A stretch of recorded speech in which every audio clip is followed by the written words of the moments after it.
आपने किस्से कहानियों में खूबसूरत परियों के देश कोह काफ के बारे में तो सुना होगा, लेकिन आज आपको कोह काफ की तरफ बढ़ने वाले दुनिया के सबसे बड़े आइसबर्ग के बारे में बताते हैं, जिसके कोह काफ की तरफ बढ़ने से पेंगुइन्स की नस्ल खतरे में आ गई है।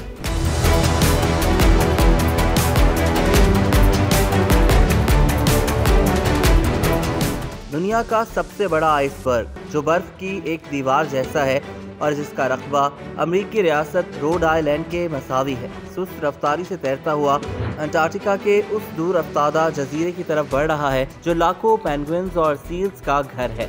दुनिया के इस सबसे बड़े आइसबर्ग का नाम A23A है, जिसका रकबा तकरीबन 4000 मुरब्बा किलोमीटर है।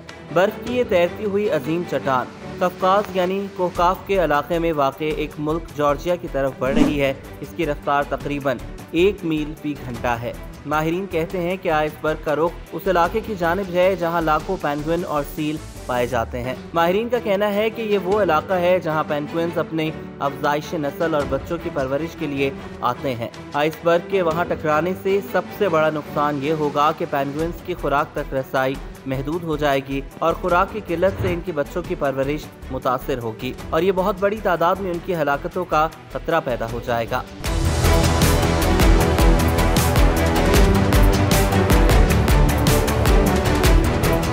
एक बरतानवी साइंसदान एंड्रयू मेयर का कहना है कि आइसबर्ग का एक मुकाम से दूसरी जगह पर जाना एक कुदरती अमल है, लेकिन हालिया बरसों में कुर्राए अर्ज का दर्जा हरारत मुसलसल बढ़ने के बायस ऐसे वाकयात में नुमाया इजाफा हुआ है। उन्होंने बताया कि आइंदा 2 से 4 हफ्तों के दौरान आइसबर्ग जनूबी जॉर्जिया के साहिल तक पहुंच जाएगा, जहां पानी कम गहरा है। गहराई में कमी की वजह से आइसबर्ग वहां फंस सकता है और फिर वापस लौट सकता है। ये वो इलाका है जहां पेंगुइन अपने बच्चों के लिए खुराक इकट्ठी करते हैं। आइसबर्ग के फंसने से खुराक तक पेंगुइन्स का रास्ता बंद हो जाएगा और उनके बच्चों के लिए मसाइल और खतरात पैदा हो जाएंगे। कोलोराडो यूनिवर्सिटी के एक साइंसदान का कहना है कि इस इलाके में हर साल छोटे बड़े आइसबर्ग सफर करते हैं। यह इलाका इस तरह से उनके लिए शाहरा का दर्जा रखता है। दुनिया के सबसे बड़े आइसबर्ग A23A का जिक्र करते हुए उनका कहना था कि पेंगुइन्स के महफूज ठिकानों के करीब पहुंचकर अगर वो रुक जाता है तो फिर आहिस्ता आहिस्ता टूट फूट कर बिखर जाएगा। ज्यादातर आइसबर्ग इसी अमल से गुजरते हैं और समंदर में तहलील हो जाते हैं। इससे माहीगीरों के लिए तो कोई मसला नहीं होगा, लेकिन पेंगुइन्स के लिए मुश्किलात खड़ी हो सकती हैं, जो वहां अपने बच्चों की पैदाइश और परवरिश के लिए आए हुए हैं। उनका कहना था कि दुनिया का सबसे बड़ा ये आइसबर्ग 1986 में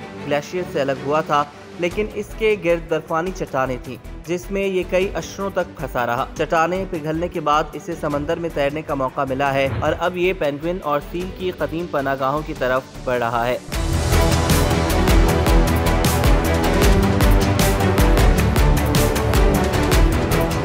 आइसबर्ग बर्फ के ऐसे दोकामत टुकड़ों को कहा जाता है जो ग्लेशियर से टूटकर समंदर में तैरने लगते हैं। कतबी इलाकों के करीब जहां मौसम इंतहाई सर्द रहता है, छोटे बड़े आइसबर्ग तैरते हुए दिखाई देते हैं। आइसबर्ग का जितना हिस्सा पानी की सतह पर नजर आता है, उससे कमोबेश 10 गुना हिस्सा पानी के नीचे होता है, जो हादसात का बायस बन सकता है। सन 1912 में दुनिया का पहला अजीम बहरी जहाज टाइटैनिक भी साउथ हैम्पशायर से न्यूयॉर्क के अपने अव्वलीन सफर में एक आइसबर्ग से टकराने के बाद गर्क हो गया था, जिससे लगभग 1500 अफराद हलाक हो गए थे।